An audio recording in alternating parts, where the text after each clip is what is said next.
Madhur Bhandarkar is joining us on the broadcast once again. Mr. Bhandarkar, we've spoken to you earlier also, but everyone who's speaking to us has a different story in the way they remember Dharmendra. How do you remember him, sir?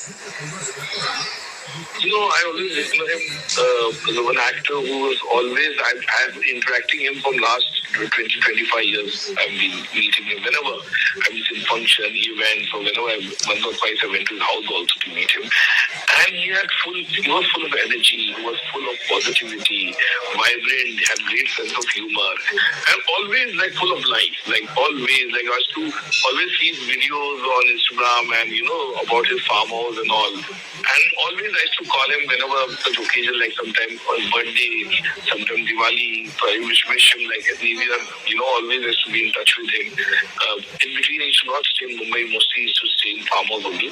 So in between, I used to also somewhere I used to call him and I wish him, and that kind of personality he was. And we grown up watching his movie. I mean, this was the black and white era, the kind of personality he was, versatile actor, I would say. The kind of role he did, Chupke Chupke, Satyakam, Sholay, Mera Wa Mera Desh, you name it, all kind of character he has done, I mean to say. He was one person who used to do all serious cinema also, used to do comedy also. He was equally good in the action film like Hukumat, Ailane Jang and Tahelka, kind of films also. He was too good in those movies also. Yeah, one of those rare actors who, even without being part of a film, the entire plot revolved around him, like in Gundi. Yeah, completely. Where he was absolutely brilliant. I mean to say, so many times you remember watching Gundi on Doordarshan those days, and later on also you watched, many times. All the films, I mean to say, there are so many his films are there which has been always. I remember one film of J.P. Datta called Hatiyar, where he was absolutely brilliant in the film, completely. He played underplayed. But when you see Dharamji, the way he was so underplayed in the role, one of the very remarkable portrayal of the character in the one movie called Qayamat was there. Mr. Raj Sippy directed that movie. It was loosely based on a film called Case Pio, where Dharamji played a negative role. Very rare, I mean to say. He played a very negative role and very well appreciated and received by the box office then. That time also, I remember, I think it was in 83-84.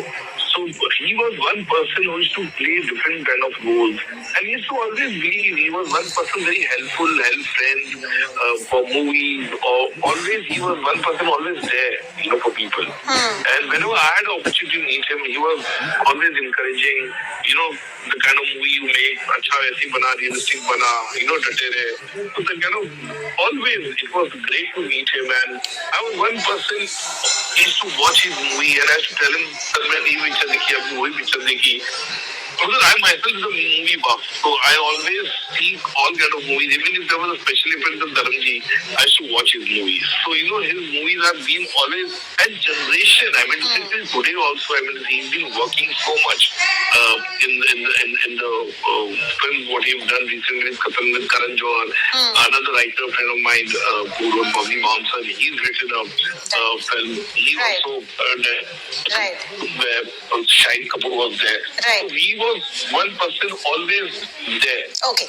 Watch his movies, Mr. Bhandarkar, thank you so much. As I'm speaking to you, I can see visuals of Pawan Hans. I think the celebrities, the actors, and the family members are now coming out. Yasha is there. Yasha, okay, I'll just go back to Yasha, but Tavishi, if you're still there, these visuals of vehicles now rolling out of the crematorium.